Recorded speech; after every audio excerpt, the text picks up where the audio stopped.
Assalamualaikum warahmatullahi wabarakatuh. Perkenalkan, nama saya Winnie Arpiani dari Fakultas Ilmu Tarbiyah dan Keguruan Prodi PGMI kelas PGMI 1 dengan nomor NIM 1920201032. Di sini saya akan menjelaskan pandangan tentang peran bahasa Indonesia di Madrasah Ibtidaiyah, kedua, berdampak bahasa asing bagi Indonesia, dan ketiga, upaya pelestarian bahasa daerah di Madrasah Ibtidaiyah. Yang pertama, pandangan tentang peran bahasa Indonesia di Madrasah Ibtidaiyah. Bahasa Indonesia adalah bahasa yang digunakan orang Indonesia untuk berkomunikasi secara lancar dengan sesama warga negara Indonesia. Bahasa Indonesia sangat berperan penting diajarkan untuk anak yang berumuran sekitar 6-12 tahun atau anak yang masih sekolah di Madrasah Ibtidaiyah atau SD.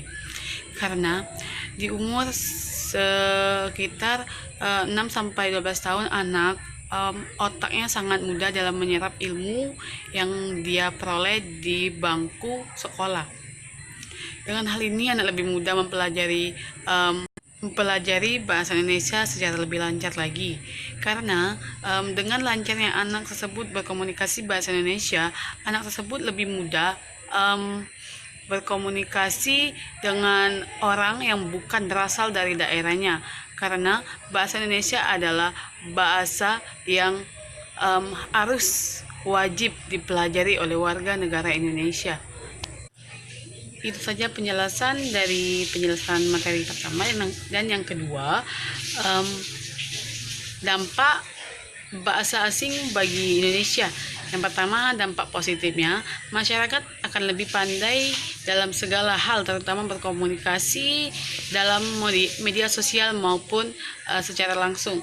Yang kedua, saling bertukar budaya, memperkenalkan budaya masing-masing, dan juga lebih mengetahui budaya yang ada di luar. Yang ketiga, bertambahnya ilmu tentang cara membuat Indonesia lebih baik lagi. Dan yang selanjutnya, memperkenalkan objek wisata yang ada di Indonesia. Dan berikutnya saya akan menjelaskan upaya pelestarian bahasa daerah di Madrasah Ibtidaiyah. Yang pertama, bahasa daerah. Bahasa daerah adalah bahasa yang selalu digunakan dalam kehidupan sehari-hari di daerah tersebut. Sedangkan bahasa Indonesia adalah bahasa yang bisa digunakan di seluruh Indonesia. Mengapa bahasa Indonesia harus diajarkan di daerah? Agar warga daerah tersebut lebih lancar dalam berkomunikasi dengan warga daerah lain. Dengan lancarnya berkomunikasi sesama warga Indonesia walaupun berbeda daerah, itu akan mempermudah kita dalam memperbanyak pergaulan, dan juga membuat anak lebih mengetahui budaya-budaya daerah lain, dan juga akan menambah wawasan anak tersebut tentang daerah lain dan tidak terfokus terhadap daerah tempat tinggalnya tersebut. Itu saja penjelasan dari saya. Lebih kurangnya saya mohon maaf.